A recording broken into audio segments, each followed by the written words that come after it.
안녕하십니까 성도님들. 오늘부터 보이는 성경 시리즈로 이렇게 그렇게 길지 않는 영상 하나하나씩 어쩌면 신앙의 가장 중요한 부분들, 기초부터 그렇게 영상을 만들어서 성도님들이 신앙생활을 잘할 수 있도록 도움을 줘야 되겠다, 그런 생각을 하면서 이렇게 보이는 성경 시리즈를 이제 시작하게 되었는데요. 어쨌거나 이런 영상을 통하여 우리 성도님들의 신앙이 조금 성숙해가며 하나님께로 가까이 갔으면 좋겠습니다. 그 첫 번째 시간으로 하나님은 어떤 분이신가 라는 주제인데요. 가장 먼저 질문되어야 될 가장 중요한 질문이 아닌가, 이런 생각을 하는데요. 우리 신앙생활의 전반을 통해서 하나님은 어떤 분이신가 라고 질문하는 것, 이것이 바로 우리의 가장 첫 출발이어야 한다는 게 저희 생각인데요. 저도 역시 지금도 그렇게 하나님은 어떤 분이십니까 하고 질문을 하고 있거든요. 그러니까 우리 신앙생활의 전반에서 하나님을 알아가는 것, 이것이 바로 우리 신앙의 처음이 어쩌면 마지막이다라는 거죠. 처음과 끝이 된다는 거죠.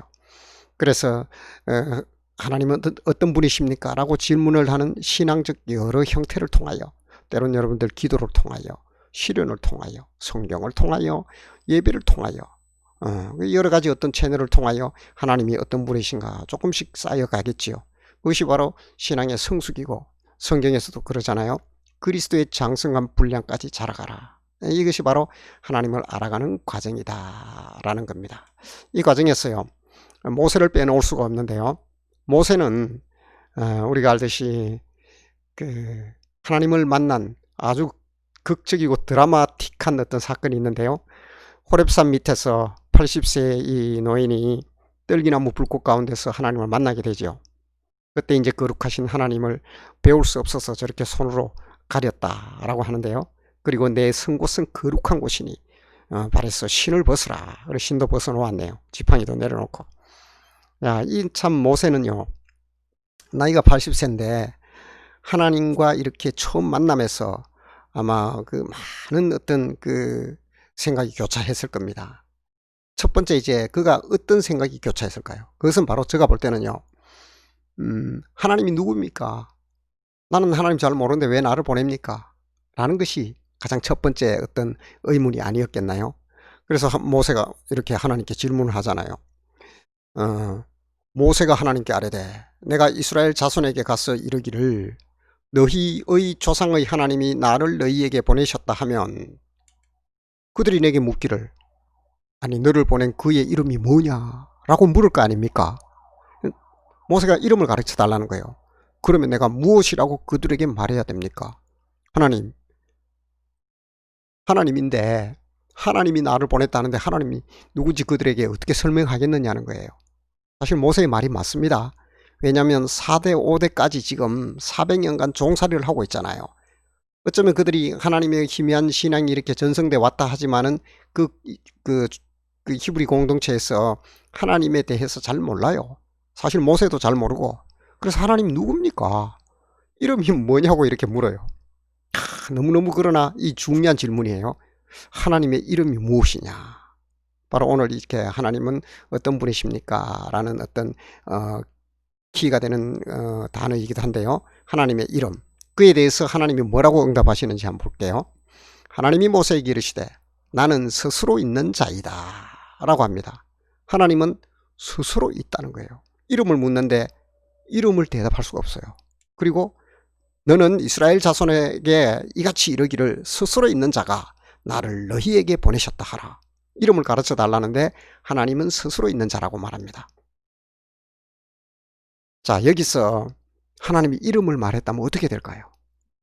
저는요, 정말 깜짝 놀랐어요. 저뿐만이 아니라 많은 어떤 그 신학자들이나 목회자들이 이 구절에서 많이 이렇게 은혜를 받고 하나님이 어떤 분인가라는 것을 이렇게 알아가는 과정이 되고 있는데요. 그러니까 중요합니다. 이 부분은. 하나님이 이름이 뭡니까? 하나님은 이름이 뭡니까? 라고 모세가 물었다는 거예요. 그 물음에 대해서 하나님은 나는 스스로 있는 자이다 라고 하는 거예요. 만약에 자, 이거를 볼게요. 하나님은 스스로 있다는 것은 자존한다는 거잖아요. 스스로 존재하시는 분이에요. 이런 분에게 누가 이름을 부여해 줄 수 있겠나요? 아니, 이름을 부여해 주는 자는 이름을 부여받는 자보다 항상 더 큰 자입니다. 그런데 하나님께 만약에 나는 누구야 라고 하나님이 이름을 말했다면 그건 하나님이 아니지요. 예, 그 이름을 부여한 그가 더 큰 전능자가 될 수 있다는 얘기죠. 자, 이 그림을 한번 볼게요. 이 사진을 보면 아기가 귀여운데 응석 부리는 것 같아요. 자, 여기서 엄마가 큽니까? 아이가 큽니까? 이 질문은요, 아이가 엄마를 포함합니까? 엄마가 아이를 포함합니까? 라는 거예요. 자, 아이의 이름은 누가 지어줬습니까? 자, 세상에 어떤 사람도 제가 전도하다 보면 가끔씩 그런 질문을 받거든요. 왜 하나님을 믿어야 됩니까? 선생님 이름은 누가 지어줬습니까? 선생님 스스로 지었습니까? 세상에 스스로 이름을 짓는 사람이 있습니까? 그렇게 하거든요. 그러면 누가 지어줬습니까? 할아버지가요, 아버지가요. 뭐 이렇게 이제 이야기합니다. 그러니까 세상의 모든 사람들은요, 누군가에게로부터 이름을 부여받았습니다. 아담을 만드신 하나님은 아담에게 이름을 아담이라고 부여하셨거든요. 하와 역시도 하와를 아담이 부여했습니다. 그러니까 결국 이 아이의 이름은 아이의 엄마, 아빠 아니면 그 이상의 자기 스스로 이름을 지지는 않았다는 거예요.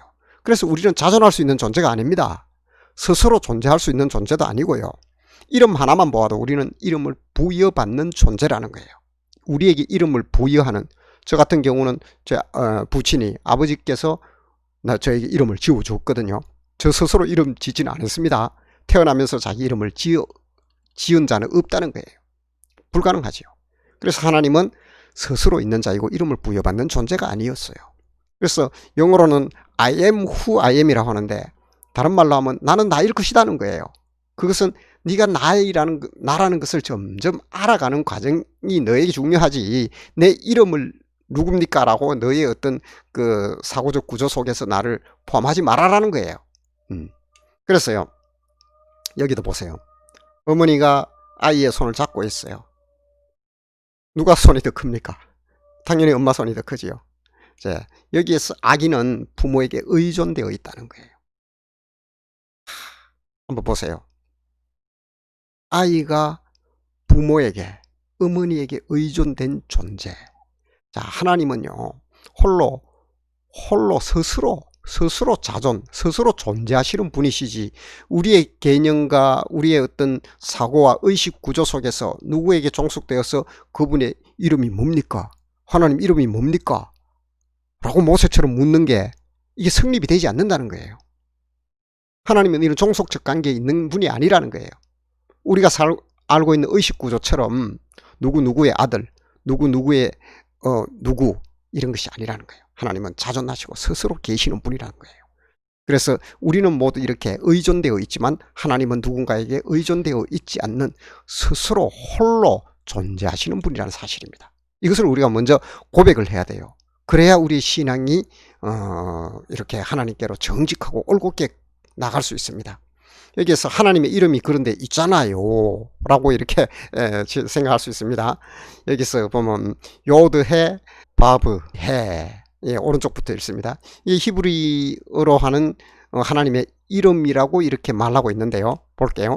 우리가 알고 있는 하나님의 이름 야훼, 그리고 엘로힘이라고도 합니다. 그리고 하나님, 그리고 아도나이, 여호와, 이 이름 있잖아요. 사실 이름이 아니에요. 이게 신성사문자 테트라그라마톤이라 해서 신명사문자라고 해요. 이 하나님의 이름인데 그저 그냥 부를 수가 없는 거예요. 하나님이란 이름이, 이 히브리인들은 하나님이란 이름을 몰라요. 자기들이 모르기 때문에 하나님의 이름만 나와도 그저 그냥 이렇게 우리가 주님 하듯이 어쩌면 대명사격으로 그렇게 부르는 거예요. 파라오도 그 이집트의 왕의 이름이 아니지요.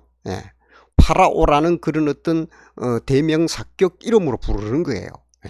그래서 물론 뭐 파라오 이름은 형용사적인 표현이에요. 원래 뭐 큰 집이란 뜻이니까 파라오가. 그래서 어쨌거나 그게 이름은 아니라는 거예요. 그래서 여기서 야훼도 이것을 음력을 해보면 야훼라는 이름이 나오더라는 거예요. 그래서 야훼여 이렇게 부르는 거고, 그것도 이제 다른 이름으로 히브리인들은 또 엘로힘이라고 또 이렇게 붙여요.